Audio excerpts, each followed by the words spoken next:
வணக்கம். ஜோரா ஆன்மீகம். நம்ம வீட்டு வாசல் சுத்தமாக இருக்கணுங்க. நம்ம வீட்டு நிலைவாசல் சுத்தமாக இருந்தாலே ஆட்டோமேட்டிக்காக மங்களகரமான நிகழ்வுகள் அந்த வீட்டில் நடக்கும். மகாலட்சுமி வீடு தேடியே வந்துருவாங்க அப்படின்னு சொல்லுவாங்க.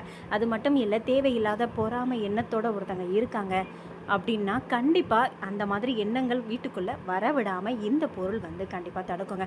நம்ம நிலைவாசலை ஒரு முடிச்சு கண்டிப்பாக எல்லார் வீட்லேயுமே இருக்கும். ஒரு சில பேர் படிகாரம் கட்டி தொங்க விட்டுருப்பாங்க. அதுக்கப்புறமா அவங்க குலதெய்வம் மண் எடுத்து தொங்க விட்டுருப்பாங்க. யாகத்தில் இருக்கிற சாம்பல் கட்டி தொங்க விட்டுருப்பாங்க. இதுக்கப்புறம் நான் கோவிலேருந்து வாங்கிட்டு வந்த எலுமிச்சை, மிளகாய், அப்புறம் கற்றாழை, இந்த மாதிரி நிறைய வாசலில் தொங்க விட்டுருப்பாங்க. இது எதுக்காகனா அந்த வீட்டில் கந்திஷ்டி வரக்கூடாது, அந்த வீடு பாசிட்டிவ் எனர்ஜி இருக்கணும், வீடு எப்போவுமே மங்களகரமாக இருக்கணும், வீட்டுக்குள்ளே எப்போவுமே நல்ல தேவதைகள் மட்டும்தான் வரணும் அப்படின்னு சொல்லுவாங்க. பொதுவாக விளக்கேற்றிய உடனே வீட்டுக்குள்ளே ஒரு நல்ல தேவதை வரும் அப்படின்னு சொல்லுவாங்கல்ல. இந்த பொருள் நீங்கள் வீட்டில் பயன்படுத்தும் போது, அதாவது உங்கள் வீட்டு நிலைவாசலை வைக்கும்போது கண்டிப்பாக நல்ல தேவதைகள் மட்டும்தான் வீட்டுக்குள்ளே வருவாங்க. கெட்டதை எதுவுமே இது உள்ளே வரவிடாமல் தவிர்க்குங்க. அதுக்கு தேவையான பொருள் கல்லுப்பு தாங்க.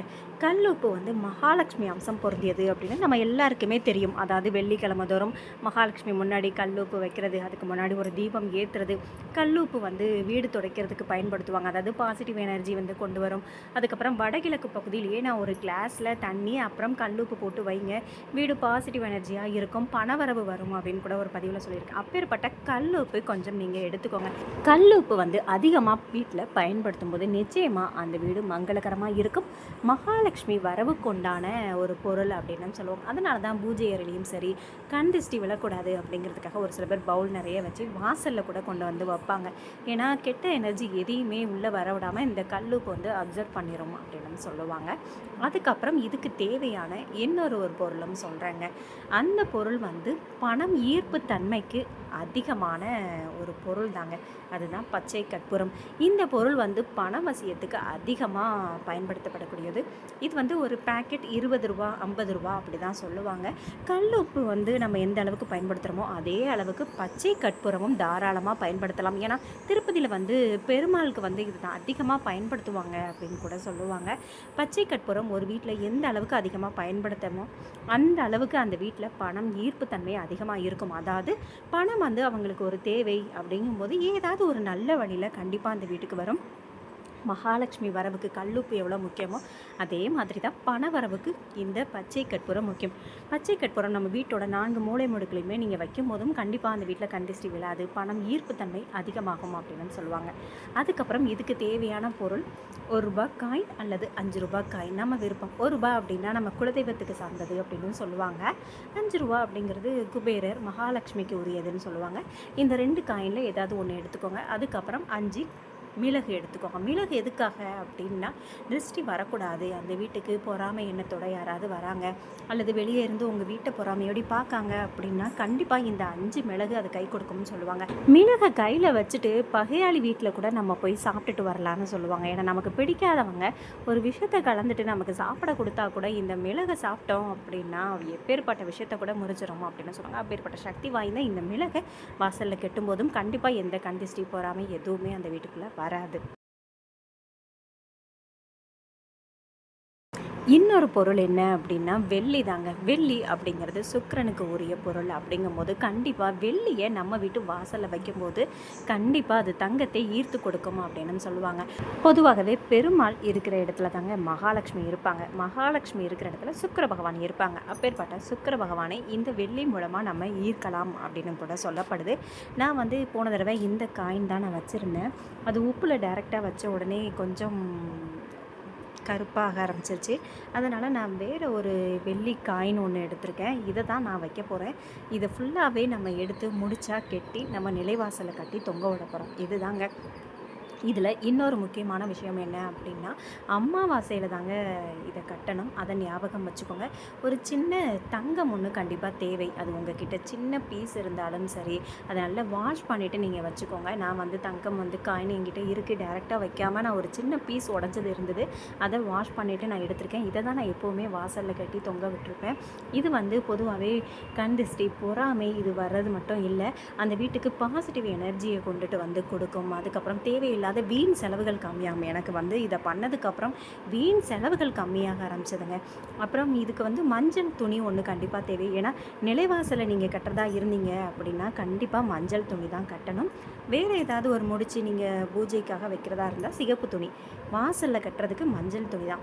அதனால் நீங்கள் இந்த மஞ்சள் துணியை சதுரமாக கட் பண்ணிவிட்டு அதுக்கப்புறம் ஒரு நூல் ஒன்று எடுத்துக்கோங்க. இதை வந்து வாசலில் கட்டி தொங்க விடுறதுக்காக ஒன்று எடுத்து வச்சுட்டு அதுக்கப்புறம் அந்த சதுர துணியில் உங்கள் விருப்பத்துக்கு ஏற்ப நீங்கள் பெரிய முடிச்சா வைக்க போகிறீங்க அல்லது சின்ன முடிச்சு எனக்கு போதும் அப்படின்னா அதுக்கு தகுந்தாப்பில் நீங்கள் துணியை கட் பண்ணிவிட்டு அது நிறைய வந்து கல்லுப்பு அதிகமாக எடுத்துக்கோங்க. சமையலுக்குன்னு ஒன்று நீங்கள் பயன்படுத்துகிறத எடுக்காதீங்க. தனியாக ஒரு கல்லுப்பு வச்சுருப்பீங்கள்ல, அதை எடுத்துகிட்டு உங்கள் முடிச்சுக்கு தேவையான கல்லுப்பு அதிகமாக நீங்கள் எடுத்துக்கோங்க. இந்த முடிச்சு வந்து கண்டிப்பாக பாசிட்டிவ் எனர்ஜியை உங்களுக்கு கொண்டுட்டு வந்து கொடுக்கும். இது நீங்கள் வச்சுட்டு 1 வாரம் 2 வாரத்துலேயே எனக்கு மாற்றங்கள் நடக்கலைன்னு சொல்லி தயவு செய்து நீங்கள் எதையும் எதிர்பார்க்காதீங்க. இதை நீங்கள் வச்சதுக்கப்புறம், அதாவது நிலைவாசலில் கெட்டினதுக்கப்புறம் உங்களுக்கு ஒரு மாற்றம் நடக்கும். என்ன அப்படின்னா, நீங்கள் எந்த குறைகளுக்காக கெட்டுறீங்களோ அது வந்து கொஞ்சம் படிப்படியாக சரியாக ஆரம்பிக்குங்க. அதாவது நீங்கள் உங்கள் வீட்டில் வந்து அடிக்கடி சண்டை வந்துட்டே இருக்குது, பணமே இல்லை, வீட்டில் வந்து தேவையில்லாத பிரச்சனைகள், மருத்துவ செலவுகள் அல்லது அடிக்கடி வந்து ஹாஸ்பிட்டலுக்கு போகிற சூழ்நிலை இந்த மாதிரி ஒன்று வந்துக்கிட்டே இருக்குது அப்படின்னா அது படிப்படியாக உங்களுக்கு குறைய ஆரம்பிச்சிடும். அதே மாதிரி நீங்கள் பணத்துக்காக கடனுக்காக நீங்கள் இதை கெட்டுறீங்க அப்படின்னா அந்த பணம் வந்து கடன் அடையணும் அப்படின்னா பணம் தேவை. அந்த பணம் வரதுக்கு உண்டான வழியை கண்டிப்பாக இந்த பரிகாரம் ஆக்கி கொடுக்கும். இது நிறைய பேர் அனுபவப்பட்டு என்கிட்ட நிறைய பேர் சொன்னதை தான் நான் உங்கள் கூட ஷேர் பண்ணுறேன். நான் உடனே உங்ககிட்ட வீடியோ எடுத்துலாம் போடலைங்க. ஒரு 2-3 அமாவாசையை நான் இந்த மாதிரி கட்டி தொங்க விட்டு அதுக்கப்புறம் தான் வீடியோவாக நான் ஷேர் பண்ணுறேன். ஏன்னா வந்து ஒரு விஷயத்தை நம்ம சொல்லணும் அப்படின்னா அது நடந்துச்சா இல்லையான்னு தெரியாமல் சொல்லக்கூடாதுல்ல.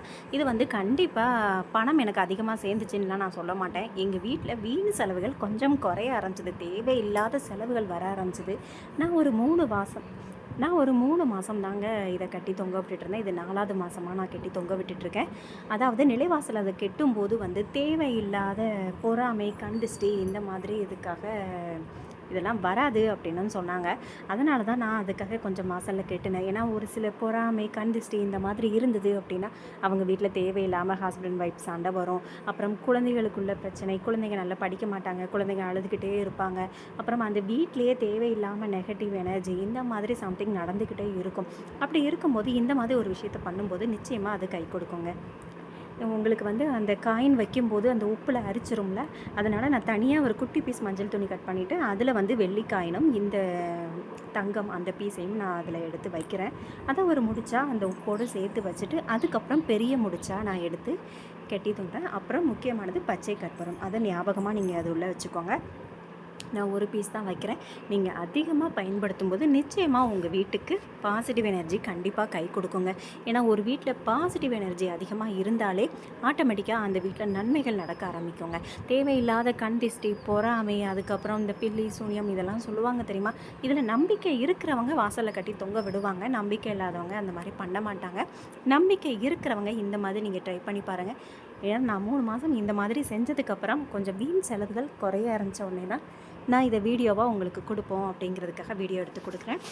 நிச்சயமாக இதை பண்ண ஒரு முன்னேற்றம் இருந்துக்கிட்டே இருக்கும். ஃபஸ்ட்டு வந்து வீண் செலவுகள் குறையும், அதுக்கப்புறம் வீட்டில் தேவையில்லாத சண்டைகள் இந்த மாதிரி எந்த விஷயத்துக்காக கட்டுறீங்களோ அதோட பாசிட்டிவ் எனர்ஜி கண்டிப்பாக உங்களுக்கு கிடைக்கும். அதாவது நெகட்டிவ் போய் பாசிட்டிவ் எனர்ஜி கிடைக்கும். இப்போ இது எல்லாமே சேர்ந்த ஒரு முடிச்சா நான் கட்டிட்டேன். அப்புறம் எங்கள் வீட்டு நிலைவாசலில் ஸ்க்ரீன் போடுற இடத்துல தான் எங்களுக்கு இடம் இருந்தது. நான் அதில் தான் கட்டி தொங்க விட போகிறேன். நான் காட்டுறேன். ஒரு வீட்டில் எப்போவுமே நெகட்டிவ் எனர்ஜி அப்படிங்கிறது வீட்டோட 4 மூலை முடுக்கில் தான் இருக்கும். அதனால தான் வீடை சுத்தமாக வச்சுக்கோங்க. வீடை எப்போவுமே ஒற்றை அடிச்சுட்டு அந்த மூலை முடுக்கிலலாம் குப்பை இல்லாமல் பார்த்துக்கோங்க. குப்பை வந்து அந்த மூலையில் போய் ஒதுக்காதீங்க அப்படின்னு சொல்கிறதுக்கு காரணம் அதுதான். ஏன்னா அந்த வீட்டில் கண் திருஷ்டி, பொறாமை இந்த மாதிரி வந்துருச்சு அப்படின்னா வீட்டில் தேவையில்லாத மனக்குழப்பங்கள், ஒரே சண்டை, அதுக்கப்புறம் மாமனார் மாமியார் பிரச்சனை இந்த மாதிரி ஏதாவது பிரச்சனைங்கிறது சொல்ல வேணாம், அவ்வளோ பிரச்சனைகள் வந்துக்கிட்டே இருக்கும். அதுக்கு முக்கியமான தீர்வாக கூட இது இருக்கலாம். ஏன்னா கல்லுப்பு வந்து கண்டிப்பாக அந்த வீட்டில் மகாலட்சுமி வரவே வரக்கூடியது தான். ஏன்னா மகாலட்சுமி அந்த வீடு தேடி வந்துட்டாலே நிச்சயமாக அந்த வீட்டில் சண்டை சச்சரவுகள் இருக்காது, பணத்துக்கு பஞ்சமே இருக்காதுங்க. கண்டிப்பாக அந்த வீடு கடாட்சத்தோடு இருக்கும், அதாவது லக்ஷ்மி கடாட்சத்தோடு இருக்கும். இதை வந்து முடிச்சா நீங்கள் ரெடி பண்ணுறீங்க. அது எப்போ பண்ணணும்னா அமாவாசை தாங்க நீங்கள் இதை கட்டணும். ஒரு அமாவாசை நீங்கள் கட்டுறீங்கன்னா மறு அமாவாசை தான் நீங்கள் அதை எடுக்கணும். எடுத்துகிட்டு அன்றைக்கே நீங்கள் இந்த துணியை வாஷ் பண்ணிவிட்டு திரும்ப அதே மாதிரி ஒரு துணியை நீங்கள் எடுத்துக்கோங்க. அதில் இருக்கிற காயின் எல்லாமே வாஷ் பண்ணி திரும்ப வச்சுக்கோங்க. கல் உப்பு, மிளகு கால்படாத இடத்துல போட்டுருங்க. பச்சை கற்பூரமும் அதே மாதிரி தான். திரும்ப மறுபடியும் கல் உப்பு, மிளகு, பச்சை கற்பூரம். அதே காயின், அதே கோல்டு, வெள்ளி அந்த மாதிரி நீங்கள் வச்சுக்கோங்க. நிச்சயமாக மாற்றங்கள் நடக்கும்.